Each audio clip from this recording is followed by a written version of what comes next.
96.9 Week FM. It's Logan and Sadie in the morning. Make courtroom sketch artists cool again. As this whole Diddy trial, we're seeing Diddy with the gray hair and the artist's interpretation of Diddy. Very colorful and cartoony, kind of, is this how the sketches are looking. You ever wonder how they go about their business? Let's find out. Let's talk to a courtroom sketch artist. Cedric Hohnstadt is a professional illustrator and courtroom sketch artist.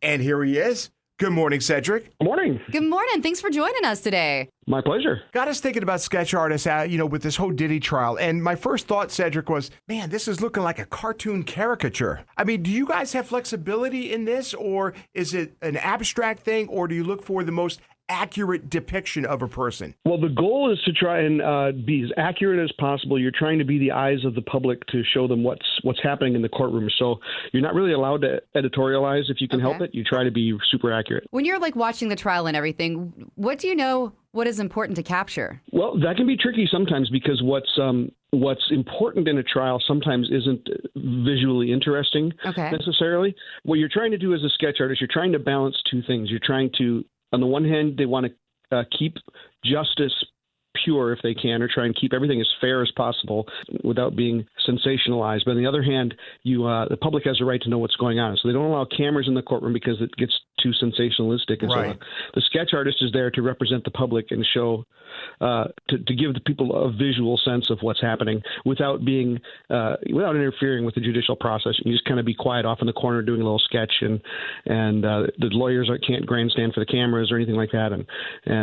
So that's kind of the idea. You need to have someone there who's trying to sketch and show what's happening without like leaning one way or the other. Leaning one way or the other, or showing a clip that can be, I don't want to say taken out of context, but sometimes what might make a good video clip isn't necessarily what's really the key thing that's happening. You were talking to Cedric Hohnstadt, a professional illustrator and courtroom sketch artist. Cedric, let me ask you, so having said that, is it okay to capture an emotion that happens, say, during the trial? Oh, definitely. If it's important to what's happening, for sure. You bet. That does make it more interesting to draw, for sure. So I'm always trying to balance that in my brain of what's interesting visually versus what's really important in the case. Cedric, I'm curious how TV has changed your business, and does it make a difference whether you're in person or doing it from a Zoom location? I'm usually you have to be there in person. Although during COVID, it was kind of odd. They had there was a couple of cases, a couple of hearings where they did it all on Zoom,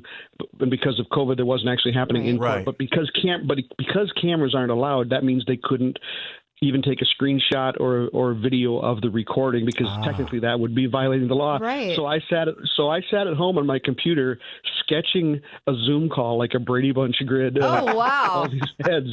And I had to turn in this, sketches of Zoom calls. That was kind of bizarre. Normally I have to be there in the courtroom. Okay. So, in watching this Diddy sketch artist, it looks like there's some exaggeration going on. Well, every artist has their own style, and a couple of things in the defense of other sketch artists. I'm not at the P. Diddy trial myself. I can't put my mind in the head of another artist. But you in today's media environment, you have to draw super fast. Like, everybody wants a visual to put on social media immediately. When in the old days, you could spend, you could turn the sketch in that night or maybe even the next morning. Okay. Now you got to crank something out super fast. And also, when the trial starts, people might not realize this, but when you go to the courtroom, first they let in the media, and so you pick a seat, and then everyone else comes in, and the courtroom gets packed in terms of the viewing area, and then the last people to come in are the players. So then you find out, do I have a good seat or not? You don't know ahead of time. Oh, wow. Not necessarily. I can usually find out, are they going to be on the left side of the room or the right side of the room? Because I totally pictured you have like a setup with like an easel and everything, and you've got your... He's not Bob Ross. That's totally what I pictured. Right. Nope, I'm just sitting in the corner. There was one trial I had to sketch where I had the defendant with his back to me the whole time. Oh. It was right in front of me. So you just do the best you can.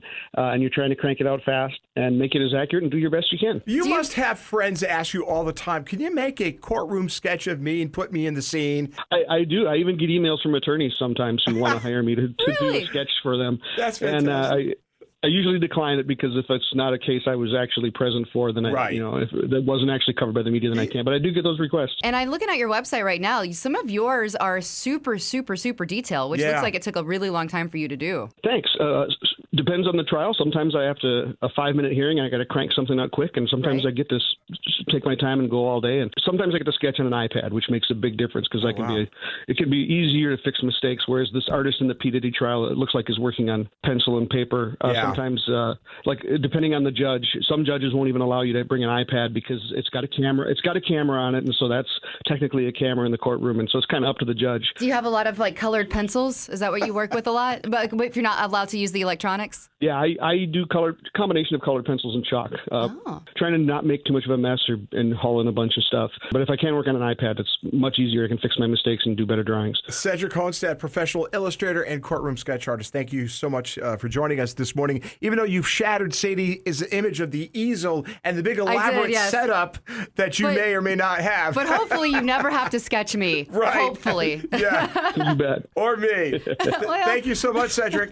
My pleasure. Have a great day. Thank you. That's fascinating. Isn't it? And I bet you Cedric got that big 120 crayon box set. With the sharpener in the back. When he was a kid. 96.9 Wink FM.